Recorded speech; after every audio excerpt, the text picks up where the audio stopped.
আর প্রত্যেকটা বক্তার উচিত তাই যে কথাটা বলবো সেটা যেন কোরআন হাদিসের হয়।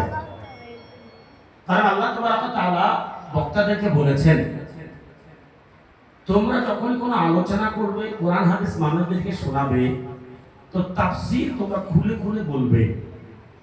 এই কথাটা আল্লাহ কোরআনুল কারীমে সূরা ফুরকানের মধ্যে আল্লাহ বলেছেন।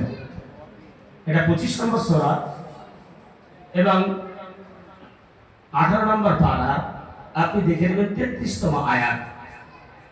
আল্লাহ তাআলা বলেন, ওয়ালা ইয়াতুনাকা বিমাসালিন ইল্লা জিনাকা বিল হাক্কি ওয়া আহসানা তাফসীরা।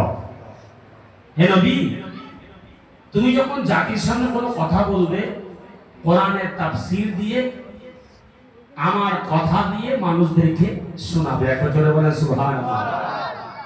তবে এখানে আমাদের একটা অপরিহার্য বিষয় আছে, সেটা কি? কথা বলতে গেলে আমাদের সব কোরআন হাদিসের উপরেই বলা লাগবে। আমিও চেষ্টা করবো ইনশাআল্লাহ 25 নম্বর সূরা 19 নম্বর পারা থেকে ইনশাআল্লাহ আমি চেষ্টা করব দুটো আয়াতের দিকে লক্ষ্য রেখে আলোচনা করার। আজকে আলোচনা করব আল্লাহ জান্নাতের ওয়াদা করেছেন কাদের সঙ্গে, কি কাজ করলে আল্লাহ তাআলা ওয়াদা করলেন আমি তাদেরকে জান্নাতে দেব, আর সেই কাজগুলো যদি না করা হয় কিয়ামতের দিন কেউ তাদের বাঁচাতে পারবে না। তা সে যত বড়ই যাই হোক না কেন, জুব্বা যতই চাঙ্গা হোক, দাড়ি যতই লম্বা হোক, পাঞ্জাবি যতই সাদা হোক, টুপি যতই চাঙ্গা হোক, বাঁচানোর রাস্তা নেই। আমি বলে নিয়ে আল্লাহ তাআলা কোরআনে বলেছেন,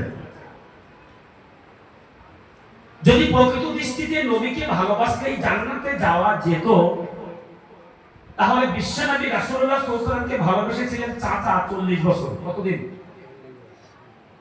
40 বছর রাসূল সাল্লাল্লাহু আলাইহি ওয়াসাল্লামকে চাচা দেখভাল করে রেখেছেন।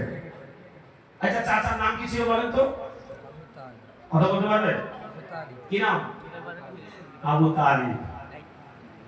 আব্দুল মুতালিব ছিল নবী সাল্লাল্লাহু আলাইহি ওয়াসাল্লামের দাদা। চাচার নাম আবু তালিব। রাসূল সাল্লাল্লাহু আলাইহি ওয়াসাল্লাম যখন দিনের দাওয়াত দিতেন আর বাড়িতে ফিরতেন, চাচা আবু তালিব কি করতেন? সন্ধ্যার সময় ঠিক সামনের দিকে প্রথম হাত নিয়ে বিছানা করে দিতেন যে রাসূল সাল্লাল্লাহু আলাইহি ওয়াসাল্লাম এখানে শুন। তো আল্লাহ রাসূল সেখানে শুয়ে পড়তেন, আর রাত গভীর হলে রাসূল সাল্লাল্লাহু আলাইহি ওয়াসাল্লামকে তুলে চাচা ভিতরে নিয়ে যেতেন আর সেই জায়গায় শুয়ে পড়তেন। এ কোথায় পাবেন?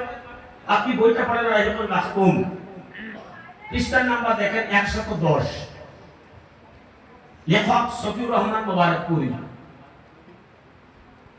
তো রাসূল সাল্লাল্লাহু আলাইহি ওয়াসাল্লাম ভাবে যে আমি শুই সন্ধ্যার সময় হাত নিয়ে, আর গভীর রাতে ঘর থেকে আমি উঠি, ব্যাপারটা কি? কে আমাকে ওখান থেকে তুলে ঘরে নিয়ে আসে? তো আল্লাহ রাসূল তিনি একদিন ঘুমালেন না, চুপ করে আছেন। ঘুমানোর মতো ভান করে রাসূল সাল্লাল্লাহু আলাইহি ওয়াসাল্লাম আছেন। চাচা আবু তালিব যখন রাসূল সাল্লাল্লাহু আলাইহি ওয়াসাল্লাম এবার গায়ে হাত দিয়ে তুলতে যাবেন, এ সময় রাসূল সাল্লাল্লাহু আলাইহি ওয়াসাল্লাম চাচাকে ধরেছেন, ধরে বলছে, চাচা যান আপনি এ করেন কেন? চাচা তখন গুরুত্বপূর্ণ কয়েকটা কথা বলেছিলেন, খুব ভালো করে শুনুন। চাচা বলেছিলেন, হে আমার কলিজার টুকরা ভাতিজা, পিতা তোমার দায়িত্ব আমাকে পানি ধরাচ্ছেন, এই সময় আল্লাহর কাছে দুহাত তুলে দোয়া করছেন। মা কানা লিন-নবী ওয়াল্লাযিনা আমানু আইয়াস্তাগফিরু লিল-মুশরিকিনা ওয়ালাউ কানু উলিল কুরবা মিন বা'দি মা তাবায়্যানা লাহুম আন্নাহুম আসহাবুল জাহিম। এটা সূরা নামের পারা 11 আয়াত 113, সূরা নাম তাওবা। আল্লাহ বলেন, নবী ভালো করে শোনো, ওয়ালাউ লা বিল কুরবা, সে তোমার নিজের চাচা হলো, তুমি তোমার চাচার জন্য দোয়া করতে পারবে না। কেন? সে তোমার নির্দেশ, তোমার কথাটাকে অমান্য করেছে, সুতরাং তার ঠিকানা হলো জাহান্নাম। কথা বুঝতে পেরেছেন? আচ্ছা, একটা কথা তাহলে ক্লিয়ার, 40 বছর বিশ্বনবীকে খেদমত করার পরেও নবীর একটি কথা কলেমাটা শুরু করেনি। যে চাচা নিজের জীবনটাকে বাজি রেখে ভাইপোর খেতে লাগিয়ে দিয়েছেন, নিজের জীবনের কোনো মায়া করেননি, তথাপিও এই চাচা কলেমা না পড়ার কারণে যদি জাহান্নামে যায়, আমি আপনি 40 বছর ধরে মুসলিম হয়ে আছি, নবীর কথা মানি না, একটা নবীর সঙ্গে জানাতে যাওয়া হলে মনে হয় আমরা তো ঢুকে গেছি, তো ঢুকে গেছি। কোরআন হাদিস বেশি বেশি পড়া লাগবে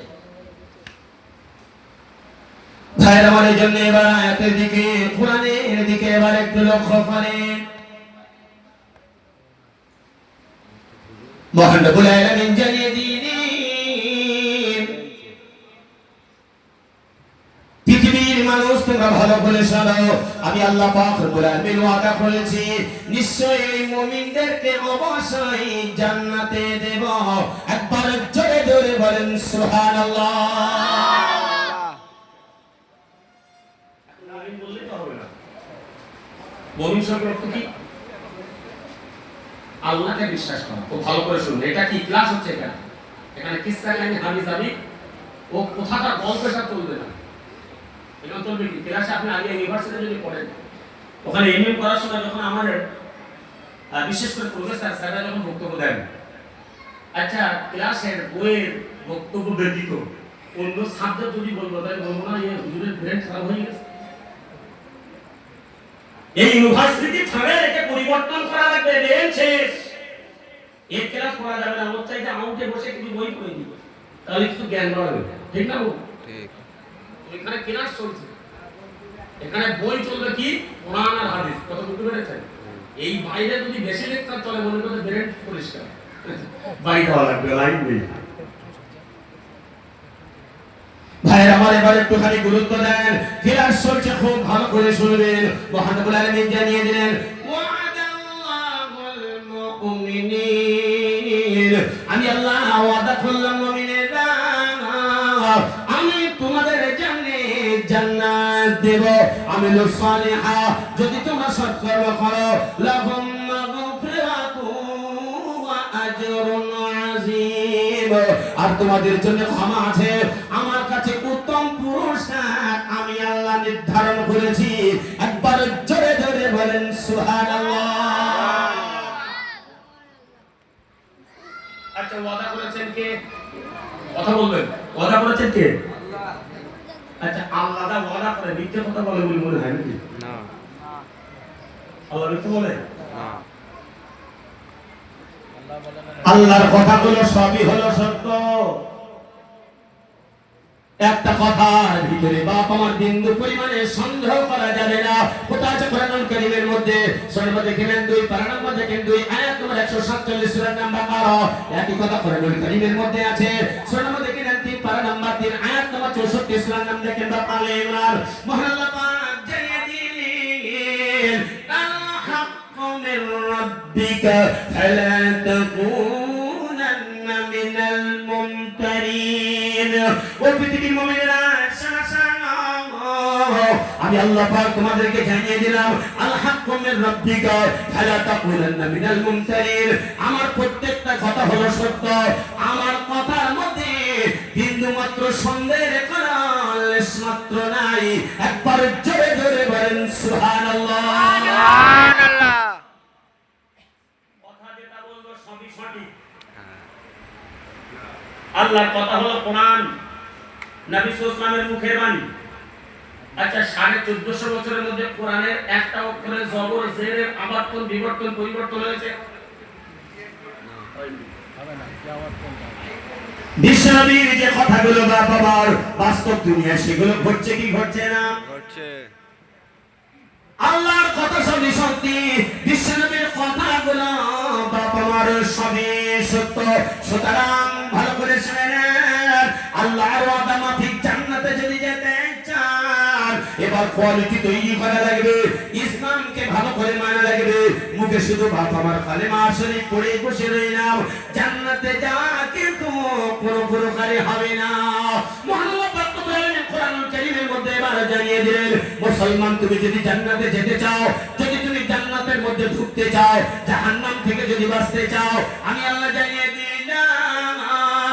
ইসলামের সব কথাগুলো পুরোপুরি ধরে নাও। লেখা আছে কোরআনুল কারীমের মধ্যে। আমার আব্বা জানেরা একটুখানি খেয়াল করেন, কোরআনের দিকে নজর দেন। সূরা দেখে নেন বাপ আমার 2, পারা নাম্বার দেখে নেন 2, আয়াত নাম্বার 208, সূরার নাম দেখে নেন বাকারা। মহানবী আলামিন জানিয়ে দিয়েছেন, শুনুন, ইয়া আইয়ুহাল্লাযীনা আমানু দুখুলু ফিস-সিলমি কাফা ওয়া লা তাত্তাবি'উ খুতুওয়াতিশ শাইতান ইন্নাহু লাকুম আদুউম মুবিন।